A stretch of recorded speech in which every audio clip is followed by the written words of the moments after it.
Hi, I'm Bob at airdensityonline.com. We're going to demonstrate how to add nitro to a normally aspirated methanol racing engine using our ProCalc jetting calculator. I'm going to start out in the baseline profiles mode. We've already added a profile that we've been running on straight methanol. It's a 475 cubic inch V8 with a little over 5:1 air-to-fuel ratio, which would be pretty good. We're now going to demonstrate how to convert this over to a methanol setup. What I'm going to do is copy this, and it duplicates that same combination, but it's in a different profile.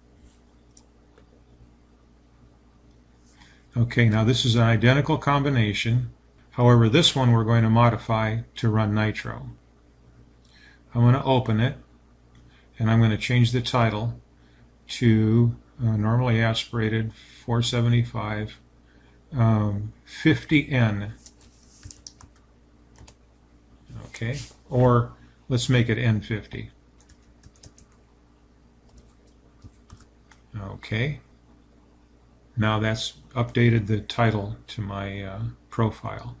I'm going to go up here to Jetting Calc, and I'm going to select that second profile.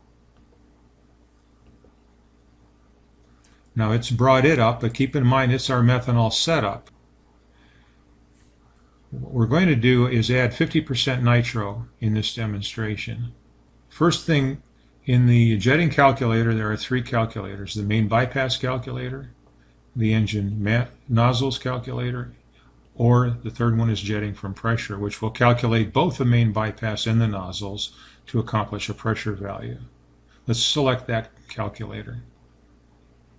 Okay, here's our methanol engine, and what we're going to do is add 50% nitro,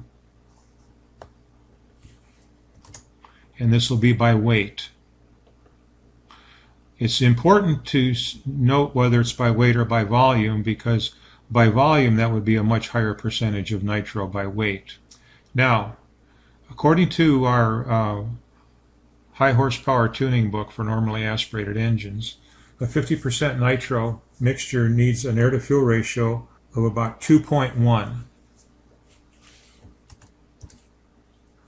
So we're going to go ahead and put that air-to-fuel ratio in. Now this is an 87 psi setup that we had before. We're going to leave that the way it is, and the only difference will be the addition of nitro and a richer air-to-fuel ratio.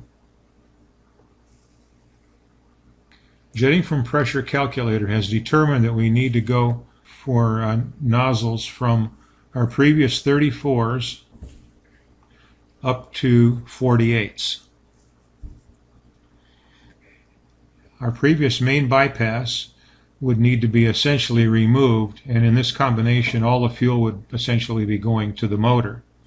We're not comfortable with that, so we're going to select a larger fuel pump. Now our previous fuel pump was 4.9, and let's see what we can do as far as putting a larger fuel pump in this.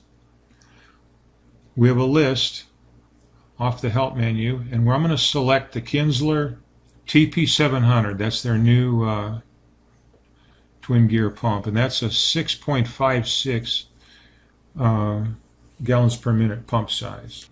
I'm going to take my fuel pump from 4.9 from the previous setup to a 6.56. I'm not going to make any other change in the calculator, and I'm going to go ahead and get jetting.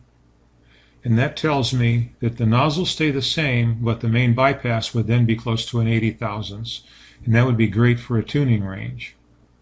Let's now examine increasing the pressure. Let's go to 150 psi of pressure. That's our 8,000 RPM pressure. Making no other change, go to the jetting calculator. We would need 42 thousandths nozzles with a 69 thousandths main bypass. That then gives us a 2.1 air-to-fuel ratio at 150 psi of fuel pressure at 8,000 RPM. According to our publication, Blown Nitro Racing on a Budget, a 50% nitro mixture by weight would increase the horsepower on this engine just shy of 60% more. So if this engine is making 1,000 horsepower on straight methanol, It's going to be making over 1,500, close to 1,600 horsepower, 50% nitro. If this was a drag race engine, that would add just shy of $100 per run in just fuel costs. For more information, we have publications that describe air-to-fuel ratios and mixed nitro mixtures that's off of racecarbook.com. Thank you.